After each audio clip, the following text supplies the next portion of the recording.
મતદાન કરતા પહેલા રસ્તા, ગટર અને સુરક્ષા યાદ રાખજો.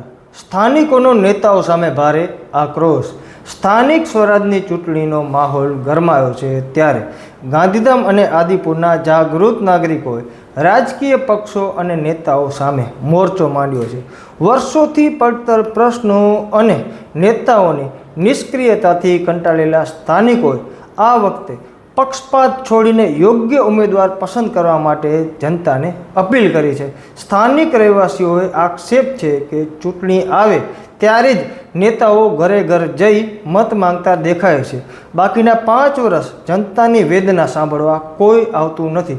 મોટી મોટી વાતો, ખોટા વચનો આપીને સત્તા મેળવવા બાદ નેતાઓ પ્રજાને ભૂલી જતા હોવાના સૂર આદિપુરના રામબાગ વિસ્તારના વેપારીઓમાં પણ જોવા મળ્યા છે.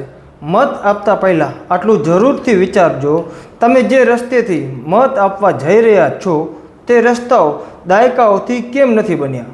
તમારા વિસ્તારમાં ગટરની વ્યવસ્થા અને સફાઈની સ્થિતિ કેવી છે? તમે અને તમારો પરિવાર કેટલા સુરક્ષિત સ્થિતિમાં જીવો છો? હાલમાં ભ્રષ્ટાચાર સૌથી મોટો મુદ્દો બની રહ્યો છે. જો આપણે ભૂલથી પણ ખોટા કે ભ્રષ્ટ ઉમેદવારને પસંદ કરીશું તો આવનાર 5 વર્ષ ભોગવવાનો વારો જનતાને જ આવશે. લોકશાહીને મજબૂત કરવા માટે આપણી જવાબદારી છે કે આપણે એવા ઉમેદવારોને પસંદ કરીએ જે નિડરતાથી જનતાના મુદ્દાઓ રજૂ કરી શકે, અડધી રાત્રે પણ લોકોની સેવા માટે હાજર રહે, જે ભવિષ્ય અને સુરક્ષા માટે લડી શકે. મતદાન એ મહાદાન છે. પક્ષના મોહમાં આવીને તમારો કિંમતી મત બરબાદ ન કરો. આ વખતે જંગ સીધો ઉમેદવાર અને તેની કાર્ય પદ્ધતિ વચ્ચે છે.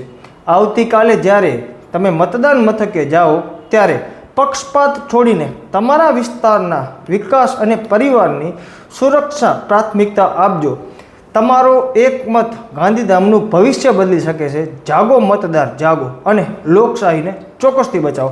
બાકી આદિપુર વિસ્તારના જે પણ વેપારીઓએ શું રજૂઆત કરી છે સ્વતંત્ર સમાચાર માટે એ તમે જુઓ.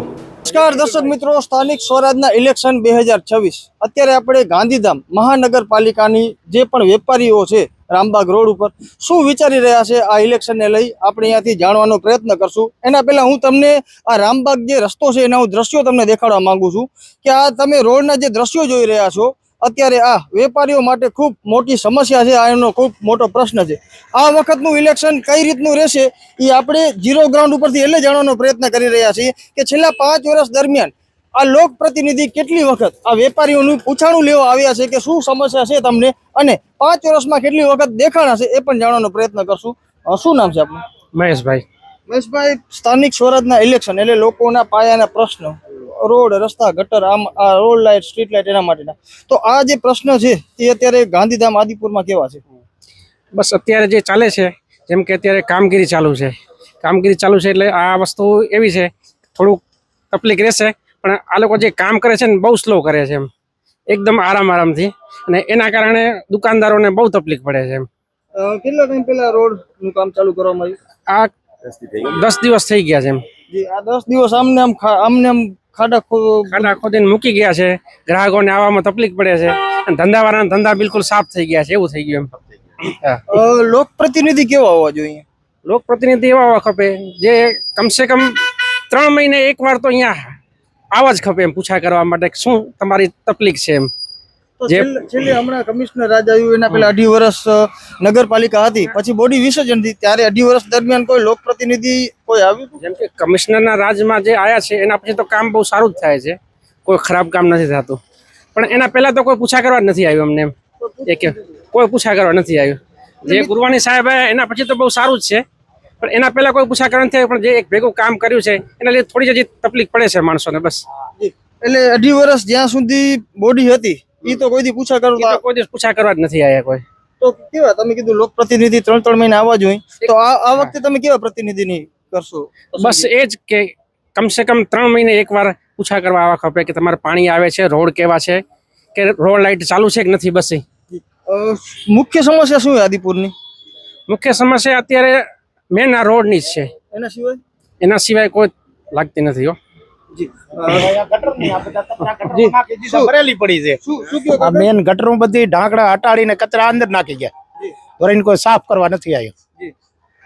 તો શું કહેશો આ વખતે ઇલેક્શન હમણાં 26 તારીખે મતદાન કરવાનું છે તો કેવું લાગી રહ્યું છે? એ તો એ લોકોનો ભાગમાંથી જીત છે, કોણ જીતે એ કેમ ખબર પડે? તો આ વિકાસની વાતો કરવામાં આવતી હશે, કોઈ લોકપ્રતિનિધિ તમારા પાસે પૂછવાનું લેશે એ પછી? કોઈ નથી પૂછતું, કોઈ દીએ.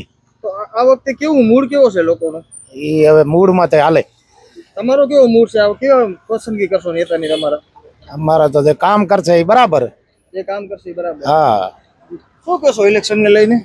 બસ જે કામ કરે બરોબર આપણા માટે, તો બીજું કઈ છે જ નહીં. પેલે કામ થતા હતા 2 વર્ષ દરમિયાન. એ તો કમિશનર સાહેબે આવીને જે કર્યું એ સારું કર્યું છે, બાકી તો કોઈ કામ ચાલુ જ નતું.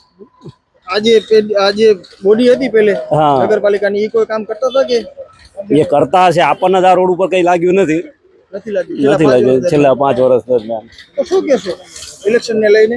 ઇલેક્શન ને લઈને કાંઈ ના કહી શકાય, એ તો પબ્લિક છે ભાઈ, પબ્લિક ની જે મરજી આવે એમ કરે. શું કહેશો વેપારી છો, યુવા છો, તો ઇલેક્શન ને લઈને? ઇલેક્શનમાં તો હવે જોઈએ, બાકી હમણાં તો જે અમારા કમિશનર સાહેબ આવ્યા છે એના પછી કામ ચાલુ થયો છે, પણ મને એમ થોડોક લાગે કે કામ બહુ સ્લો હાલે છે. તો કામ થોડોક વ્યવસ્થિત હાલે તો અમારે શું રોજગારનો રોજ હોય તો ગ્રાહકો અમારા ઓછા આવે છે. અત્યારે નુકસાન થઈ રહી છે ધંધામાં થોડું ઘણું તો છે. શું અપીલ કરશો? બસ કે ઈ કામ જે કરે છે એ તો સારું કરે છે, પણ ટાઈમ પ્રમાણે થોડુંક સારું ફાસ્ટ કરે તો બહુ સારું અમારા માટે. જી અત્યારે જે રોડ રસ્તાની આ સ્થિતિ છે લઈને શું કહેશો? સાહેબ આ તો જો ખુદીને હાલ્યા જાય કે બરોબર, આજે અઠવાડિયે કેટલા 10 દી થયા છે એમને મૂકીને હાલ્યા ગયા છે, અને અમારો કસ્ટમર જો શટર સુધી જો ખેંચી ગયા છે દરવાજો, છતાંય મેં કીધું 1 ફૂટ તો રહેવા દે ભાઈ, કસ્ટમર આવી શકે, અમે શટર ઉપર નીચે કરી શકીએ. તો આ લોકો કોઈ માને જ નહીં. હવે આવી રીતે જો તમે વિડીયો જો, હવે હું શટર નીચે બોલો કરવું કેમ? શટર નીચે બોલો, હવે હું બંધ કેમ કરું? એ કે ના હમણાં થઈ જશે, 2-4 દીમાં થઈ જશે, પેરોબ્લોક લાગશે, પેરોબ્લોક. આજે 10 દી થયા કોઈ આવ્યું નથી, ખોદીને હાલ્યા ગયા છે. બોલો શું કરીએ? બોલો હવે તો કેટલી નુકસાની જઈ રહી છે આના કારણે ધંધામાં? નુકસાની સાહેબ આજે 40% ધંધો છે ખાલી, બોલો 60% ધંધો અમારો વિખાઈ ગયો છે. આવી મોંઘવારી. હા મોંઘવારી. બોલો તો શું કહેશો ઇલેક્શન માથે છે તો આને લઈને? ઇલેક્શન માટે અમે તો કહીએ ભાઈ, જે સારો વ્યક્તિ હોય ને ભાઈ, અમારા માટે ભાઈ વિઝિટમાં આવવો જોઈએ ભાઈ. 2 મહિને 3 મહિને કે 6 મહિને વિઝિટમાં આવવો જોઈએ કે અમારો ખ્યાલ રાખે વેપારીઓનો, તો અમે એને સાથ સહકાર આપીએ છીએ. આના આગલી ટર્મમાં કોણ તમારા અહીંયા કાઉન્સિલર હતા, ઓળખો છો એમને? ના, હું તો અહીંયા સાહેબ નવો જ છું અહીંયા. જી મારો પેલા ઓસ્લો તો ગાંધીધામમાં હતો. ઓસ્લોમાં કોણ હતા એ કોઈને ઓળખો છો? ના, ત્યાં પણ એટલો પરિચય નથી એટલો. જી. તો મિત્રો અત્યારે આપણે આ ઝીરો ગ્રાઉન્ડની હકીકત દેખાડી કે જે અત્યારે વેપારી જેટલા પણ છે એ આ સમસ્યાના કારણે અત્યારે પરેશાન થઈ રહ્યા છે. બાકી આદિપુર અને ગાંધીધામની મહાનગરપાલિકાના ઇલેક્શનને લઈ તમે શું વિચારી રહ્યા છો કમેન્ટ દ્વારા મને ચોક્કસથી જણાવજો. જગદીશ દાફડા સાથે નીરવ ગોસ્વામી, સ્વતંત્ર સમાચાર, આદિપુર, કચ્છ, ગુજરાત.